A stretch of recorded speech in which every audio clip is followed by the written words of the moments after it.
अस्सलाम वालेकुम, मैं हूं शाहजेब खानजादा। तोशाखाना और साइफर केस के बाद अब 190 मिलियन पाउंड केस में भी इमरान खान के गिर्द घेरा तंग हो रहा है। इस केस में नैब ने इमरान खान के वारंट गिरफ्तारी जारी कर दिए हैं और एहतसाब अदालत ने इस वारंट की तामील का हुक्म दे दिया है, जिसके बाद आज ही नैब की टीम ने अडियाला जेल में साइफर केस में पहले से गिरफ्तार इमरान खान से तफ्तीश की, जबकि इसी केस में नैब ने आज साबिक खातून अव्वल बुशरा बीबी से 2 घंटे तक तफ्तीश की है। जबकि हफ्ते को यह खबर भी सामने आई थी कि नैब के केस में बुशरा बीबी जल्द गिरफ्तार भी हो सकती हैं। सबसे पहले बात करते हैं बुशरा बीबी से आज होने वाली तफ्तीश की।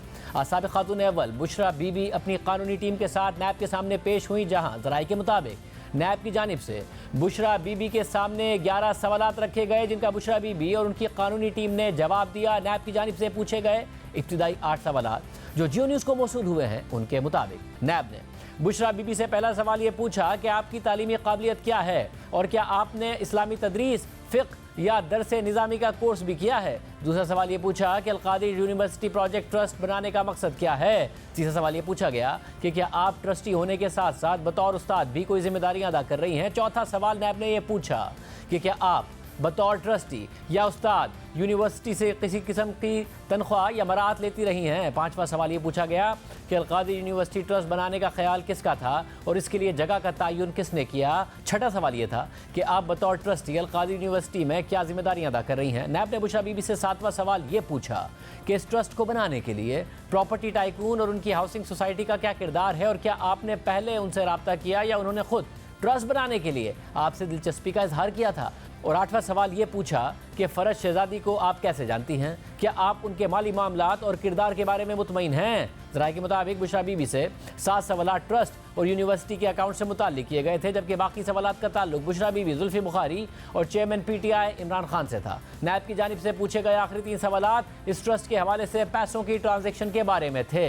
एक तरफ जहां आज बुशरा बीबी से इस केस के हवाले से सख्त सवालात हुए, वहीं हफ्ते को द न्यूज़ के एडिटर इन्वेस्टिगेशन अंसार अब्बासी की खबर के मुताबिक नैब को मजीद अहम शवाहिद मिले हैं, जिनका बारीकी से जायज़ा लिया जा रहा है और अगर इन शवाहिद की तस्दीक हो जाती है तो बुशरा बीबी जेल भी जा सकती हैं। मगर सवाल यह है कि जब बुशरा बीबी तहकीकात में ताउन कर रही हैं और नैब के सामने पेश भी हो रही हैं, तो गिरफ्तारी क्यों करनी है। आज इमरान खान की गिरफ्तारी क्यों की गई है। नैब माजी में भी नून लीग और पीपल्स पार्टी के रहनुमाओं के साथ यही रवैया अपनाता रहा है, जिससे हमेशा ये सवाल उठता रहा है कि नैब का मकसद एहतसाब है या सियासी इंजीनियरिंग है। अंसार अब्बासी की खबर के मुताबिक बाखबर ज़राए का कहना है कि नैब वाले कुछ शवाहिद का बारीक बीनी से जायज़ा ले रहे हैं और अगर तस्दीक हो गई तो बुशरा बीबी की हैसियत गवाह से मुल्जिम में तब्दील हो जाएगी। ज़राए ने बताया कि नैब को कुछ नए शवाहिद मिले हैं जिनकी क्रॉस चेकिंग की जा रही है। ज़राए का कहना है कि अगर इन शवाहिद की तस्दीक हो गई तो बुशरा बीबी नैब की मुल्जिमा बन जाएंगी और गिरफ्तार भी हो सकती हैं। कहा जाता है कि शवाहिद पैसों की लेन देन से जुड़े हैं जो बुशरा बीबी ने मुबैना तौर पर वसूल किए थे। नैब ने इमरान खान के खिलाफ तोशाखाना और 190 मिलियन पाउंड केस में अपनी तहकीकात तेज कर दी हैं। ज़राए के मुताबिक नैब जल्द ही इन केसेस की तहकीकात को मुकम्मल करके इमरान खान के खिलाफ रेफरेंस दायर करने का भी फैसला कर सकता है। 190 million pound case Imran Khan के दौरे हुकूमत में करप्शन के सबसे बड़े स्कैंडल के तौर पर सामने आया, जिसमें उन पर इल्ज़ाम है कि उन्होंने अपने दौरे हुकूमत में प्रॉपर्टी टाइकून के बरतानिया में पकड़े गए गैर कानूनी पैसे को रियासत पाकिस्तान को लौटाने के बजाय पाकिस्तान में उसी बिजनेस टाइकून पर सुप्रीम कोर्ट की तरफ से आयद किए गए जुर्माने की मद में जमा करा दिया। और उस वक्त काबीना में मौजूद फवाद चौधरी, शेख रशीद अहमद, फैसल वाउडा और मलिक अमीन असलम इमरान खान को चार्जशीट कर चुके हैं कि काबीना को कुछ दिखाए बगैर बंद लिफाफे पर दस्तखत कराए गए। और फिर बदले में इमरान खान ने उसी बिजनेस टाइकून से जहलम के पास 460 केनाल ज़मीन हासिल की और इस ज़मीन पर यूनिवर्सिटी बनाने के लिए अल-कादिर ट्रस्ट तश्कील दे दिया। इमरान खान के खिलाफ 190 million pound case Toshakhana case से भी ज़्यादा अहमियत इख्तियार कर रहा है, क्योंकि इस केस में एक तरफ परसों यानी 15 नवंबर को बुशरा बीबी की जमानत खत्म होने वाली है, तो दूसरी तरफ इस्लामाबाद हाई कोर्ट में भी इमरान खान की इस केस में जमानत की बहाली का केस ज़ेर समाअत है, जहां कल इस्लामाबाद हाई कोर्ट ने नैब से नैब ऑर्डिनेंस में अहम अब तक होने वाली तमाम तरामीम की तफसीलात मांगी है और वजारत कानून के किसी सीनियर अफसर को तलब किया हुआ है। लेकिन इस दरख्वास्त पर समाअत से पहले ही आज एहतसाब अदालत के जज मोहम्मद बशीर ने उनके गिरफ्तारी के वारंट की तामील का हुक्म जारी कर दिया और जेल सुप्रिंटेंडेंट को वारंट की तामील के लिए कानून के मुताबिक इकदाम का हुक्म दे दिया। और इस हुक्म के बाद नैब रावलपिंडी की टीम आज ही इस वारंट की तामील के लिए अडियाला जेल गई। इमरान खान से जेल में पूछगछ की गई। दूसरी तरफ नून लीग अगले इलेक्शन में अपने सियासी गढ़ पंजाब से आगे जाकर इंतखाबी जंग लड़ने की हिकमत अमली बना रही है। सिंध के शहरी इलाकों में नून लीग और MQM का इत्तेहाद हो चुका है, जबकि अंदरून सिंध में नून लीग की इत्तेहादी जमात JUI GDA के साथ एक मजबूत एंटी पीपल्स पार्टी इत्तेहाद बनाने में मसरूफ है। और बलूचिस्तान में नून लीग को बलूचिस्तान अवामी पार्टी की हिमायत हासिल है और खैबर पख्तूनख्वा में मौलाना फजलुर रहमान की JUI और नून लीग एक पेज पर दिखाई दे रहे हैं। और आज ही नवाज शरीफ और JUI के सरबराह मौलाना फजलुर रहमान का टेलीफोनिक राब्ता हुआ है, जिसमें बाहिमी इत्तफाक से मुल्की मसाइल हल करने के अज़म का इजहार किया गया है और नवाज शरीफ ने जल्द मौलाना फजलुर रहमान से मुलाकात की ख्वाहिश का इजहार किया है। जबकि रोजनामा जंग में शाया होने वाली खबर के मुताबिक नून लीग ने पंजाब में पार्टी की तरफ से किए गए सर्वे की बुनियाद पर इलेक्टेबल्स को पार्टी में शामिल करने का फैसला कर लिया है। इसके अलावा बलूचिस्तान में इस वक्त बदलता मौसम न सिर्फ सूबे में बल्कि वफाक में भी तब्दीली का इशारा दे रहा है। कुछ अर्सा पहले तक सूबे में पीपल्स पार्टी की इस उम्मीद पर फिजा चल रही थी कि अगली सूबाई हुकूमत पीपल्स पार्टी की होगी और वहां के सियासी रहनुमा पीपल्स पार्टी में शमूलियत इख्तियार कर रहे थे। लेकिन नवाज शरीफ की वतन वापसी की खबरों के बाद से बलूचिस्तान का सियासी मौसम भी अचानक बदल गया।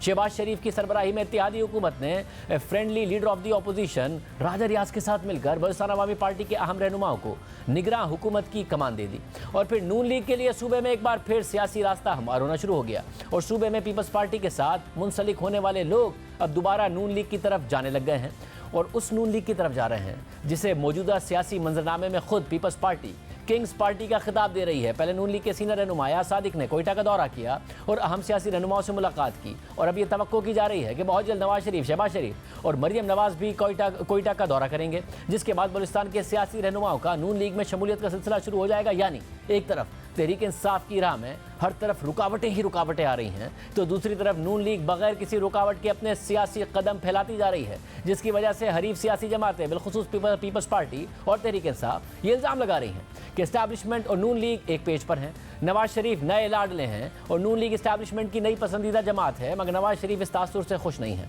सहाफ़ी ज़ुल्करनैन ताहिर ने अपनी खबर में नून लीग के ज़राए से दावा किया है कि नवाज शरीफ पीपल्स पार्टी और PTI की तरफ से बनाए गए इस तासुर से परेशान हैं कि वो नए लाडले हैं जो अदालतों से क्लीन चिट मिलने के बाद इक़्तिदार में आने के लिए तैयार हैं। नून लीग के ज़राए ने दावा किया है कि नवाज शरीफ ने पार्टी की मंशूर कमेटी को हिदायत की है कि वो एक ऐसा बयानिया लेकर आएँ जो इस तासुर को काउंटर कर सके कि नून लीग एस्टैब्लिशमेंट की जमात है और नवाज शरीफ लाडले हैं और नवाज शरीफ इलेक्शन से पहले ही इस तासुर को ज़ाहिर करना चाहते हैं। दूसरी तरफ पीपल्स पार्टी दबे लफ्ज़ों में ये कह रही है कि इदारे इस वक्त नून लीग के साथ खड़े हैं और नून लीग को ही इक़्तिदार देना चाहते हैं, मगर अब तक पीपल्स पार्टी ने एस्टैब्लिशमेंट पर बराह रास्त इस हवाले से तनकीद नहीं की है, क़यादत नहीं की है, क्योंकि पीपल्स पार्टी को इस अमल के फौरी नताइज का खौफ है, जिसकी वजह से पार्टी मौजूदा सूरत हाल में वेट एंड वॉच की पॉलिसी पर अमल पैरा है। सहाफ़ी रमीज़ खान ने अपनी खबर में पीपल्स पार्टी के ज़राए से दावा किया है कि जहां ताकतवर हलकों की जानिब से नून लीग की खुली हिमायत की जा रही है, तो वहीं पीपल्स पार्टी किंग मेकर्स को नाराज़ करने के फौरी असरात के खौफ से उन पर उंगली नहीं उठा सकती। जबकि पीपल्स पार्टी के एक रहनुमा का दावा है कि पीपल्स पार्टी ताकतवर हलकों से ताल्लुकात ठीक करना चाहती थी, पार्टी इस वक्त उन्हें नाराज़ करना बर्दाश्त नहीं कर सकती। पीपल्स पार्टी PTI की हुकूमत में ताकतवर हलकों पर तनकीद से नहीं हिचकिचाई, मगर अब वो आज़ादी मौजूद नहीं है। पीपल्स पार्टी के रहनुमा ने मजीद कहा कि पार्टी को इस वक्त एक अलग माहौल का सामना है, यह बदकिस्मती है, लेकिन ताकतवर हलकों की आशीर्वाद के बगैर कोई भी सियासी जमात पाकिस्तान में सर्वाइव नहीं कर सकती। खबर में पंजाब की पीपल्स पार्टी के एक रहनुमा ने दावा किया कि इस वक्त सूरत हाल ऐसी है कि किसी को नहीं पता कि क्या होने वाला है और पीपल्स पार्टी जल्दी में कोई फैसला करने के बजाय पीछे बैठकर सूरत हाल का जायजा लेगी और ऐसे नाजुक वक्त में खुद को दस्तयाब रखना बेहतर होगा, क्योंकि कुछ पता नहीं कि कब उन्हें आपकी ज़रूरत पड़ जाए। आज पीपल्स पार्टी के चेयरमैन बिलावल भुट्टो ज़रदारी ने मिठी में जलसे से खिताब करते हुए कहा कि अवाम ने 5 साल सिलेक्टेड राज भुगता है, अब आगे कोई सिलेक्टेड राज कबूल नहीं।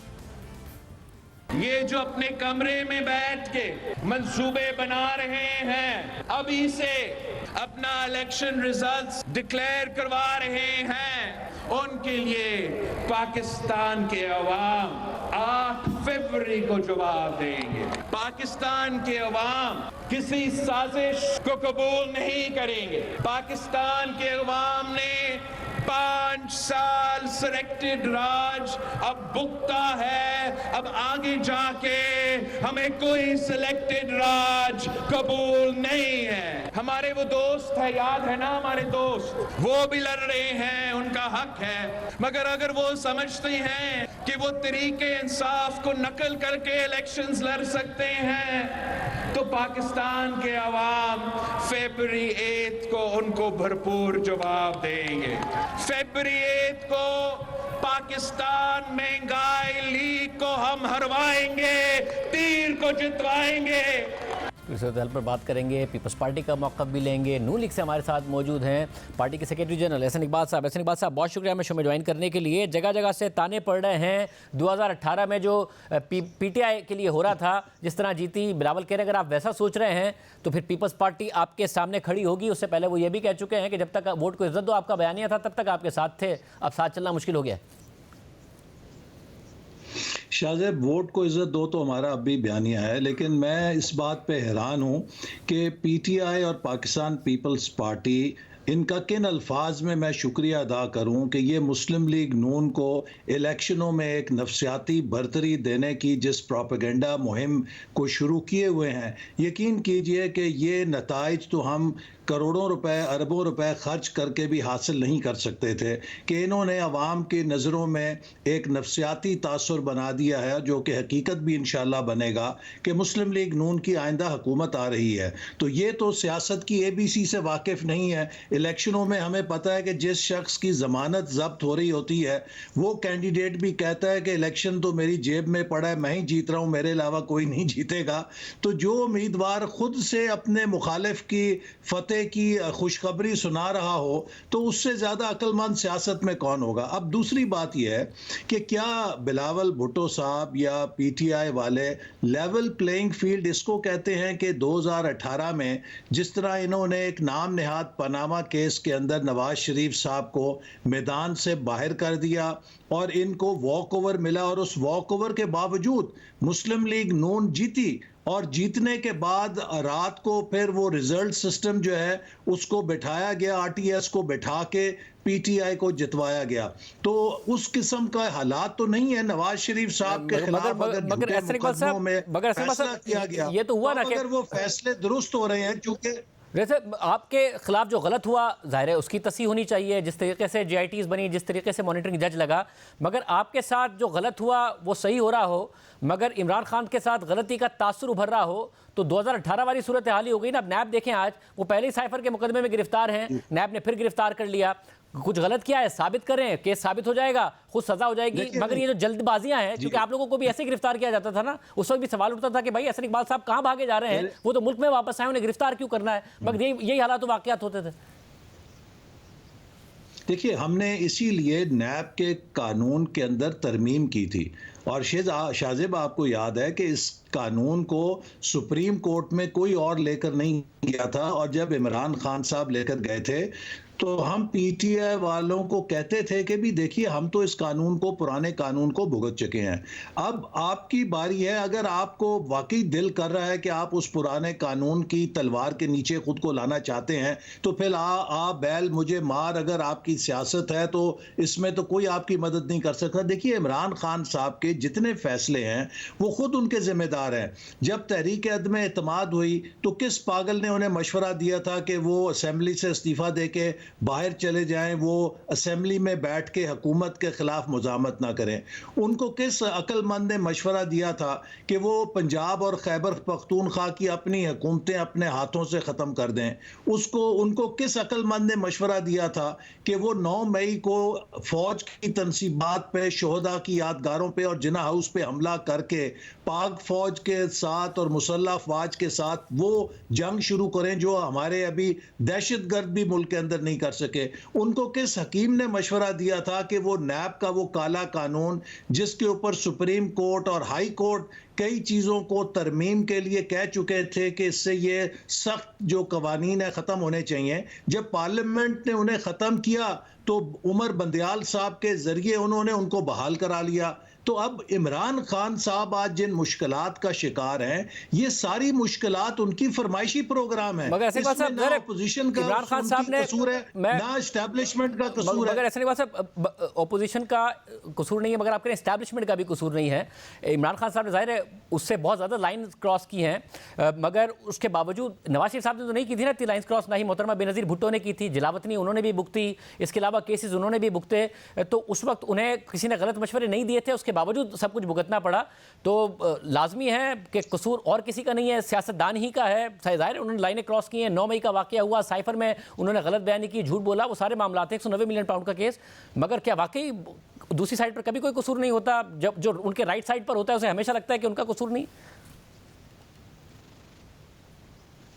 देखिए, बात यह है कि हमने जब ये जद्दोजहद लड़ी और इस्टेब्लिशमेंट के ख़िलाफ़ नवाज़ शरीफ साहब का जो मुज़ाहमत बयानिया था, उसने अपने असरात दिखाए और फिर हमारी ही इस्टेब्लिशमेंट ने पूरी कौम के सामने आकर कहा कि हमने एक बहसीत इदारा फ़ैसला किया कि हम सियासत में अब दखल अंदाजी नहीं करेंगे, हम गैर जानिबदार रहना चाहते हैं। मैं समझता हूँ कि ये उस मौक़िफ़ की कामयाबी है। इसी तरह सुप्रीम कोर्ट, जिससे हम बहुत शाकी रहते थे और सुप्रीम कोर्ट की तरफ से बहुत मुदाखलत आखिरी चीफ जस्टिस जो गए उन तक होती रही, तो अब जो नए चीफ जस्टिस आए हैं, इन्होंने फुल कोर्ट के साथ बैठ के पार्लियामेंट के फैसलों का एहतराम किया और कहा कि हमें पार्लियामेंट का एहतराम करना चाहिए। तो मैं समझता हूं कि ये तो उस मौक़िफ़ की जीत है जिस पर जमहूरी कुव्वतें हमेशा जद्दोजहद करती रहीं कि पार्लियामेंट की बालादस्ती को तस्लीम किया जाए, इस मुल्क की इस्टेब्लिशमेंट सियासत से गैर जानिबदार हो। अब हमें यहाँ से आगे की तरफ जाना है, बजाय ये कि हम फिर एक नई जंग के अंदर लग जाएं। आगे जाएंगे कैसे? जहां तक नए चीफ जस्टिस का ताल्लुक है,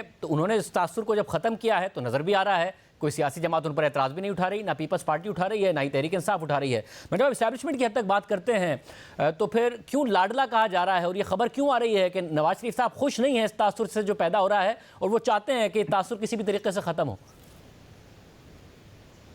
देखिए, नवाज शरीफ साहब बिलाशुबा लाडले हैं और वो लाडले हैं पाकिस्तान के अवाम के।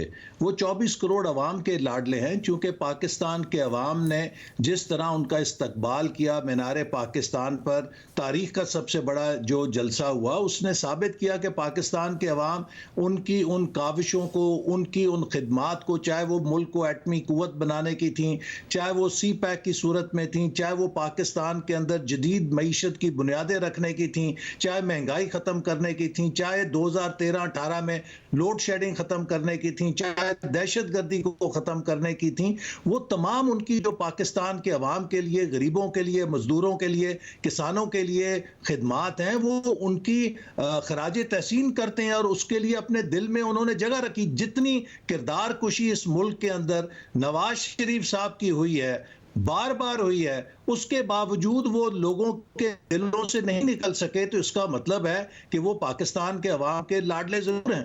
वैसे मगर उन्होंने क्या ये कहा है, ये खबर दुरुस्त है कि जी पार्टी का मैनिफेस्टो ऐसा बने और उसके ये तासुर जाहिल हो, और अगर रखा है तो मैनिफेस्टो से कैसे तासुर जाहिल होगा? वो कल तकरीर करें, जनरल बाजवा, जनरल फैज, साकिब निसार का किरदार बताएं, तासुर जाहिल होना शुरू हो जाएगा। देखिए, मुझे नहीं मालूम कि ऐसी कोई हदायत उनकी तरफ से आई है। जो हदायत उन्होंने पहली मीटिंग में मंशूर के हवाले से दी, उनकी दो तरजीहात हैं।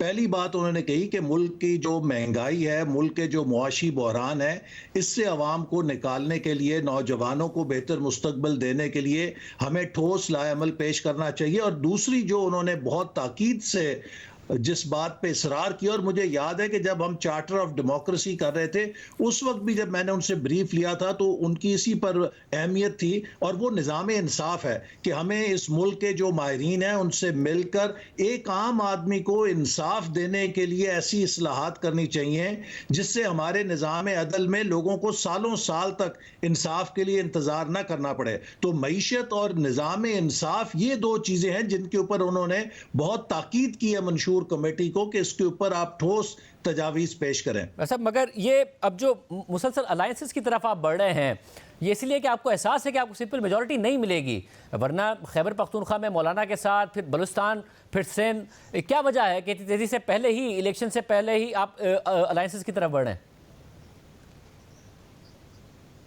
शाहजेब, अगर आप नवाज शरीफ साहब की सियासत का पस मंज़र देखें और पूरी तारीख देखें तो उन्होंने हमेशा इस बात की कोशिश की है कि जो इलाकाई और मुख्तलिफ सूबों के अंदर जो छोटी जमातें हैं उनको कौमी धारे के अंदर लेकर आया जाए, और हर उनकी हुकूमत के अंदर उन्होंने इन जमातों को अपने साथ शामिल करने की कोशिश की है। माजी में खैबर पख्तूनख्वा से ANP के साथ हमारा इत्तेहाद रहा, इसी तरह सिंध से MQM के साथ भी पहले हम इत्तेहाद में रहे हैं, बलूचिस्तान की जो मुकामी जमातें हैं उनके साथ भी रहे हैं। इसका मकसद यही है कि पाकिस्तान के वफाक को अगर हमने मजबूत करना है तो ये इलाकाई जमातें हैं या सूबों के अंदर जो जमातें हैं, इन कौमी धारे के अंदर हमें शामिल करना चाहिए। और अब जबकि पाकिस्तान एक बहुत शदीद मुआशी बहरान का भी शिकार है, तो हमारे लिए ज़रूरी है कि हम अगर बहसीत मुस्लिम लीग नून 2/3 अक्सरियत भी ले लें, तो उसके साथ हम एक वसीउल बुनियाद कोलिशन ज़रूर बनाएं,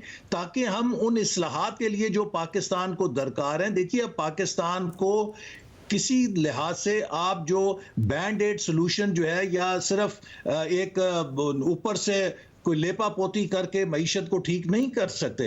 अगर हमने पाकिस्तान की मईशत को मुस्तकिल बुनियादों पर ठीक करना है, तो बहुत सारी इस्लाहात की ज़रूरत है, चाहे वो स्टेट ओन्ड एंटरप्राइजेज हैं, चाहे वो टैक्स की लीकेज है, चाहे वो सर्कुलर डेट के मामलात हैं, चाहे वो पाकिस्तान की एक्सपोर्ट्स को बढ़ाने के मामलात हैं, चाहे वो हमारे गवर्नेंस के इशूज हैं, चाहे वो करप्शन के मामलात हैं। इन सब के लिए हमें ठोस इस्लाहात अगर करनी है, तो उस पर एक ब्रॉड बेस्ड नेशनल कंसेंसस की जरूरत है। ज़ाहिर इस्लाहात की वाकई ज़रूरत है, इकॉनमी ऐसे नहीं चल सकती। मगर क्या अभी भी नून लीग चाहती है कि किसी भी तरीके से सिंपल मेजॉरिटी मिले? पंजाब में सर्वे कराया गया है जिसमें अब ये देखा गया है कि जिन हलकों में पार्टी के मुकाबले में जो इलेक्टेबल्स हैं उनका वोट अगर ज़्यादा तगड़ा है, तो उन हलकों में इलेक्टेबल्स को पार्टी में शामिल किया जाएगा। देखिए, जो पार्लिमानी सियासत है, इसमें आप जब शरीक होते हैं तो हर जमात की कोशिश होती है कि वो ज़्यादा से ज़्यादा नशिस्तों से कामयाबी हासिल करे।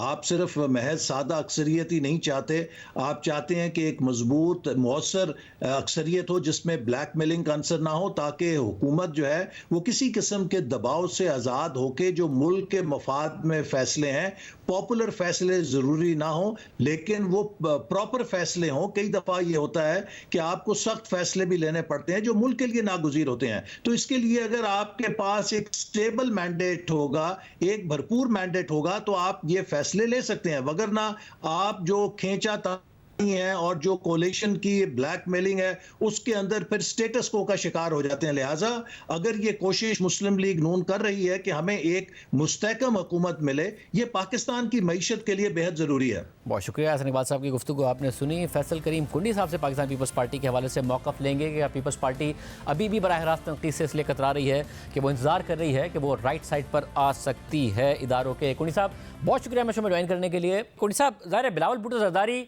इशारों में तनकीद कर रहे हैं इस्टेब्लिशमेंट के ऊपर भी, नून लीग पर भी। क्या बराह रास्त इसलिए तनकीद नहीं कर रहे कि अभी भी पीपल्स पार्टी चाहती नहीं है नाराज़ करना हलकों को, और समझती है कि कहीं ना कहीं से उसके लिए रास्ता निकल सकता है?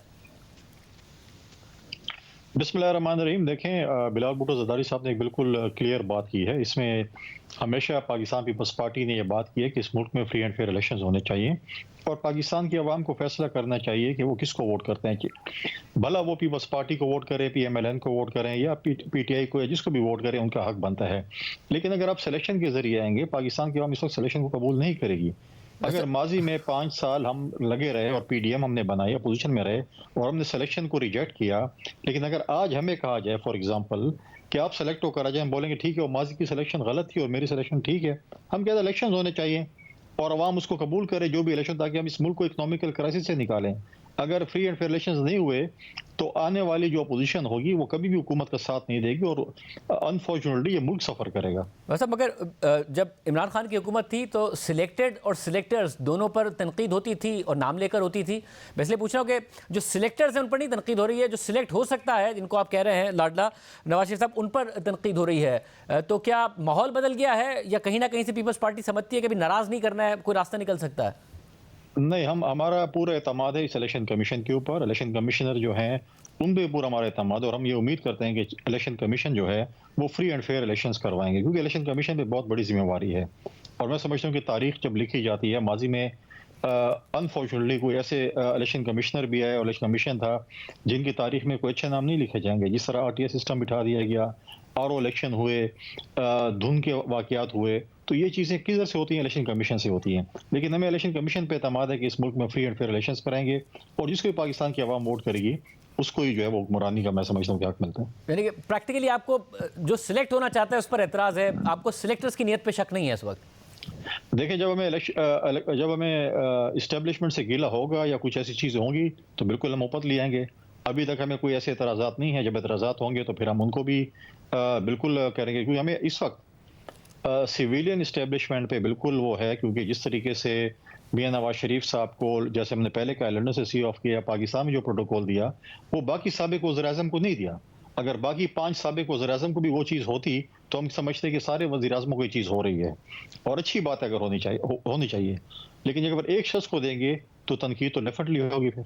मतलब और अगर एक शख्स को वो दे रहे हैं इतना प्रोटोकॉल और सब चीज़ें, तो कोई अपना ज़ाती मफाद है इस वक्त केयर टेकर सेटअप का दे रहे हैं, अगर किसी की डिक्टेशन में नहीं दे रहे हैं? बिल्कुल, हम तो कहते हैं कोई शादी मफाद हो सकता है। माजी में हमारे पंजाब के दोस्तों का गिला था कि ट्रांसफ़र पोस्टिंग पंजाब में जो है वो PMLN के दोस्तों के कहने पे हो रही हैं। जलसा जो लाहौर में हुआ, अगर इतना कामयाब जलसा होता तो मियाँ साहब बिल्कुल फ्री एंड फेयर इलेक्शंस की डिमांड करते कि जल्द जल्द कराएं।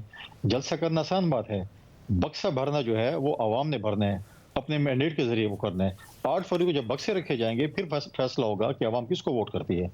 असब और बिलावल भुट्टो ज़रदारी ने कहा था कि जब तक इनका बयानिया था वोट को इज्जत दो नून लीग का, तब तक हम साथ चल रहे थे, जब से बयानिया छोड़ा है तो हमारा साथ चलना मुश्किल हो गया है। राना सनाउल्लाह साहब ने जवाब दिया हमारे प्रोग्राम में कि 16 महीने की हुकूमत के बाद पता चला है कि हम अपने बयानी से पीछे हट गए। देखें, 16 महीने की हुकूमत तो हम आज भी ऑन करते हैं, चाहे मुश्किलात थी, चाहे जो फैसले भी थे, हम उसको ऑन करते हैं कि हमने मुश्तरका फैसले लिए। लेकिन PML के किसी दोस्त ने भी ये नहीं कहा कि हम शहबाज शरीफ की हुकूमत को ऑन करते हैं। वो हमेशा कहते हैं मियां नवाज शरीफ के पुराने दौर की बात करें, 16 महीने की बात नहीं करें। वो अपने लीडर को, अपने पार्टी के प्रेसिडेंट को ऑन नहीं करना चाहते, उसकी हुकूमत को ऑन नहीं करना चाहते, जो 16 महीनों ने मुश्किलात से इस हुकूमत, मुश्किल से जो इस मुल्क को निकाला या मुश्किल फैसले किए, उसको ऑन नहीं करना चाहते।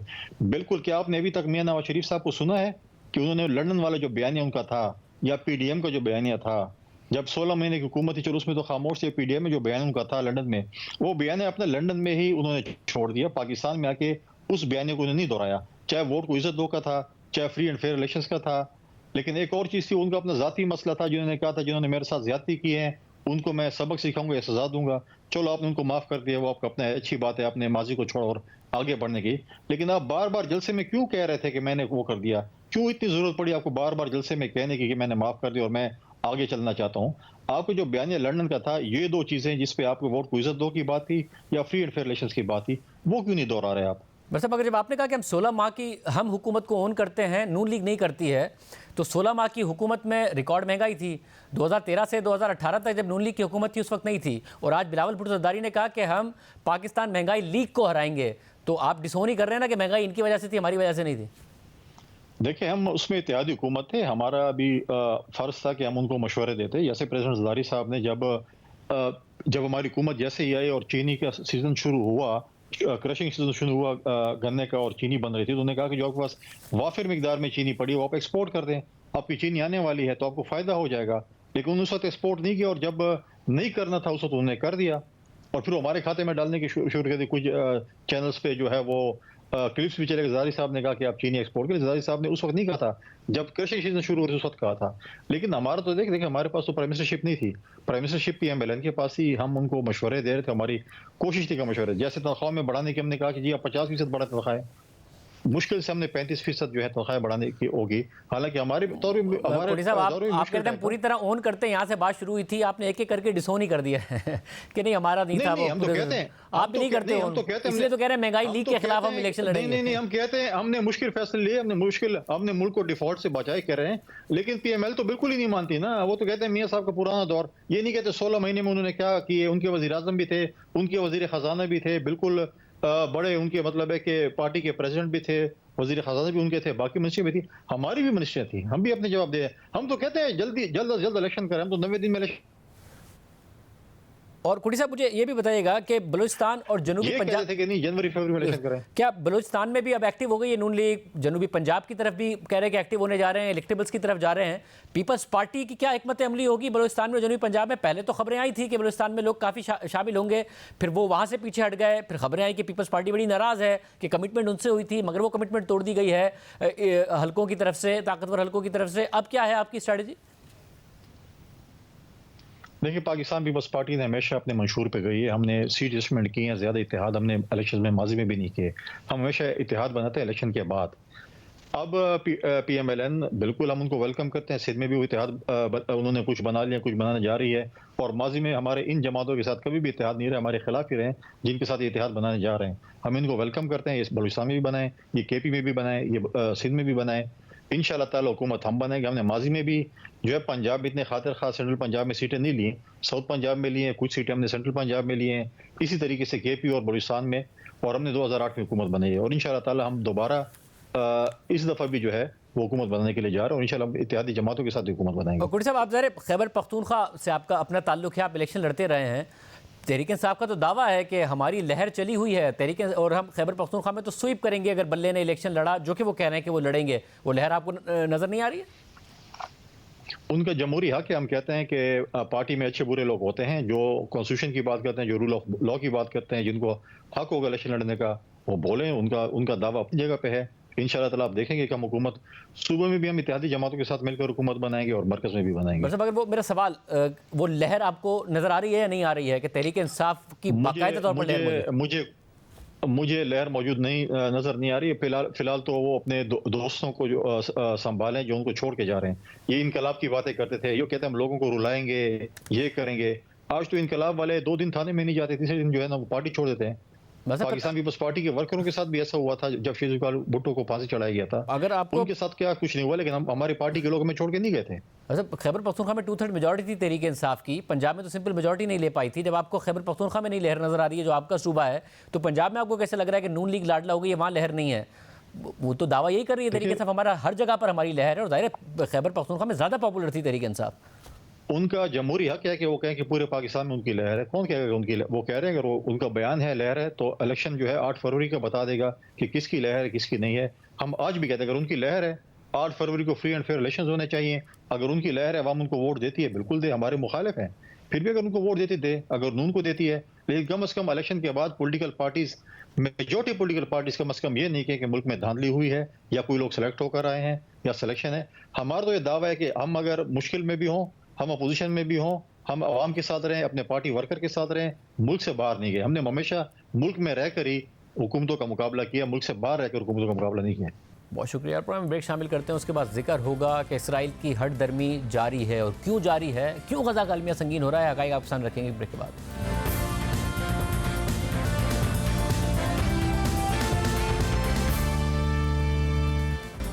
वक्त गुजरने के साथ साथ इसराइली जारियत में शिद्दत आती जा रही है। आम शहरियों, इमारतों, स्कूल्स, पनागजीन कैंप्स को निशाना बनाने के बाद इसराइली फोर्सेस ने मजीद अस्पतालों को हदफ बना लिया है और गजा के तमाम बड़े अस्पतालों को इसराइली फोर्सेस ने घेरा हुआ है।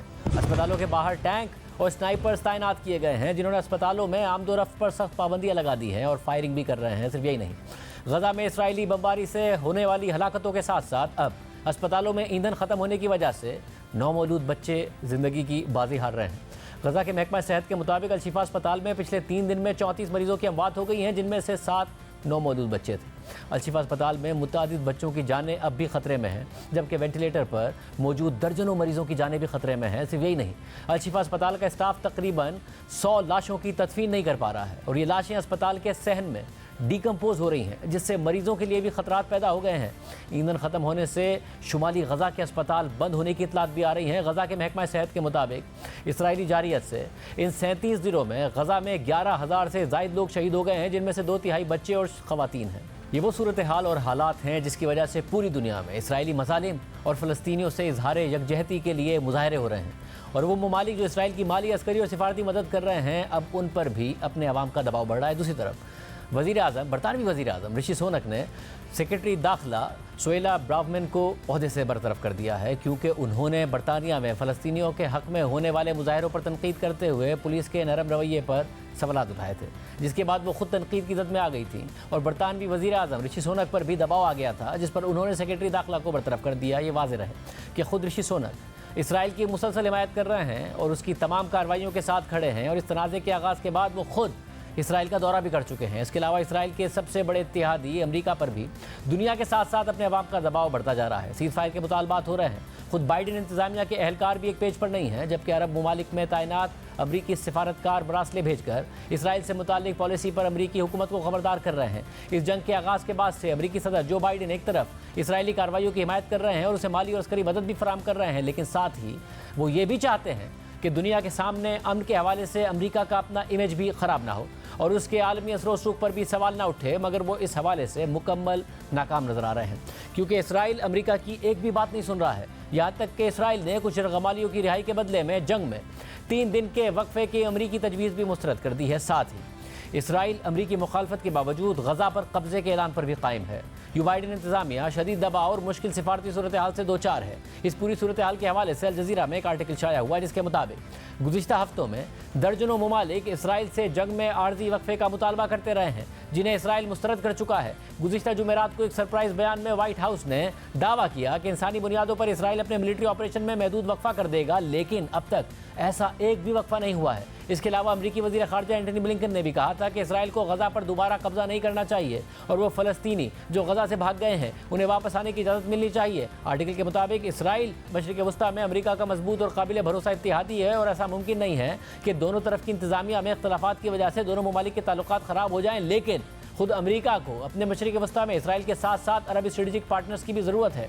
मिडिल ईस्ट के हवाले से पॉलिसीज़ बनाते वक्त अमेरिका को बहुत से फैक्टर्स को देखना पड़ता है, जिनमें खित्ते की सिक्योरिटी और ग्लोबल सिक्योरिटी, ईरान के साथ अमेरिका के ताल्लुकात, तेल और गैस के मामला, बैनुल-अक़वामी शिपिंग लेन की आज़ादी और सिक्योरिटी, और साथ ही रूस और चीन के असर रसूख का मामला शामिल है। और जब अपनी पॉलिसीज़ ऐसे लोगों से तैयार कराई जाती हैं या अमल कराई जाती हैं जिनका ज़ाती तौर पर किसी तरफ झुकाव होता है, तो अक्सर बरसों की मेहनत ज़ाया हो जाती है। ऐसा ही ट्रंप के 4 साल दौर में हुआ था। ट्रंप का मशरिक़ वस्ता से मुतालिक मुशीर उनका अपना 37 साल दामाद था, जिसके मुजव्विज़ा अमन मंसूबे ने फ़लस्तीनियों को गुस्सा दिला दिया था। आर्टिकल के मुताबिक दूसरी जंग अजीम के खात्मे के 50 साल तक सियासी वफादारियों की तकसीम अमरीका या सोवियत यूनियन के ज़ेर असर रही। मशरिक़ वस्ता में इसराइल अमरीका के कैंप में था। इसी तरह सऊदी अरब, कुवैत और खलीजी रियासतें भी अमरीका के कैंप में थी, जबकि शाम, मिस्र, इराक और लीबिया सोवियत यूनियन के कैंप का हिस्सा थे। 1978 में मिस्र को मशरिक़ से मगरिब की तरफ वफादारी तब्दील करने के लिए कायल करना और मिस्र का इसराइल के साथ अमन मुआहिदा कराना मशरिक़ वस्ता में वाशिंगटन की बड़ी कामयाबी थी। इसके अलावा शाह ईरान के दौर में खित्ते में ईरान शायद सबसे बड़ा अमेरिका का हामी मुल्क था, लेकिन 1979 में ईरान में आने वाले इस्लामी इनकलाब ने यह सब बदल दिया। रातों रात ईरान अमेरिका का सबसे बड़ा दुश्मन बन गया। फिर अमेरिका ने सद्दाम हुसैन की मदद शुरू कर दी और अपने से बड़े हमसाये से जंग के लिए इराक को उकसाया। ये जंग अमली तौर पर तकरीबन 10 साल तक जारी रही, जो असल में अमेरिका की ईरान के खिलाफ प्रॉक्सी वॉर थी। आर्टिकल के मुताबिक कमज़ोर तज्ज़ियाती सलाहियत के साथ अमेरिका ने हद से ज़्यादा पुरएतमाद होकर 3 जंगें शुरू की, जो अमेरिका के लिए धचका साबित हुई। इराक में कई बरसों तक उलझने के बाद अमेरिका उस वक्त पीछे हटा कि जब उसे मालूम हुआ कि जंग मजीद जारी रही तो फौजियों की जानों, पैसे और ख़ास तौर पर मशरिक़ वस्ता और इस्लामी ममालिक में उसकी साख को बहुत ज़्यादा नुकसान पहुँचेगा। मगर फिर वाशिंगटन ने शाम की जंग में शामिल होकर इराक में की गई अपनी गलतियाँ दोहरा दी। अगरचे अमेरिका इस दफ़ा खुलकर जंग में शामिल नहीं हुआ था, शाम में अमेरिका ने हुकूमत मुखालिफ धड़ों की मदद की, जिससे दूसरी तरफ ईरानी हिमायत याफ्ता गिरोह मजबूत हो गए और उनका असर रसूख भी बढ़ गया। साथ ही शामी हुकूमत ने रूस से ताल्लुकात मजबूत कर लिए। नतीजतन ईरान ने खित्ते में अपना असर रसूख फैला दिया और अमेरिका इस हवाले से नाकाम नजर आया। खित्ते में कुछ दूसरे तनाज़ात के दौरान भी अमेरिकी ताकत और असर रसूख से पर्दा उठ गया, चाहे सऊदी अरब और यमन के हुसियों के दरमियान जंग रोकने में अमेरिका की नाकामी हो या फिर लीबिया में तनाज़ा ख़त्म करने में नाकामी हो। लिहाजा ये समझ में आने वाली बात है कि 2024 के इंतखाबात से पहले जो बाइडेन एक मुतवाज़िन अंदाज के साथ खित्ते में सरगर्म नजर आना चाहते हैं, जिससे जाहिर हो जाए कि अमेरिका अब भी अमन में सालिसी करने की सलाहियत रखता है। यानी अमेरिकी सदर जो बाइडेन चाहते हैं कि मशरिक़ वस्ता में अमेरिका ऐसा किरदार अदा करे कि जिससे उसकी साख बहाल हो जाए और वो एक आलमी लीडर का किरदार निभाए, जिससे बाइडेन को इलेक्शन में फ़ायदा मिले। लेकिन फ़िलहाल ऐसा होता दिखाई नहीं दे रहा है। जो बाइडेन के लिए इलेक्शन के दौरान मुश्किलात पैदा हो सकती हैं, क्योंकि खुद अमेरिका के अंदर से भी उन पर दबाव बढ़ रहा है। स्टेट डिपार्टमेंट से इस्तीफे सामने आ रहे हैं। साथ ही उनकी गुज़िश्ता इंतखाबी मुहिम चलाने वाले 500 अफराद ने ख़त लिखकर सीज़ फायर में नाकामी पर एहतजाज किया है और तबसरे हो रहे हैं कि दबाव अमेरिकी सदर जो बाइडेन को सीज़ फायर और मुदाखलत करके इसराइली जारियत रुकवाने पर मजबूर कर देगा, क्योंकि इंतखाबी मुहिम शुरू हो गई है और साबिक अमेरिकी सदर डोनाल्ड ट्रंप मकबूलियत में उनसे मुकाबला कर रहे हैं। यानी बाइडेन इन हालात में किसी भी तरह अवामी हिमायत नहीं खोना चाहेंगे, लेकिन अब तक वो इस मकसद में मुसलसल नाकाम नजर आ रहे हैं। आज प्रोग्राम में इतना ही, दीजिए। अल्लाह हाफ़िज़।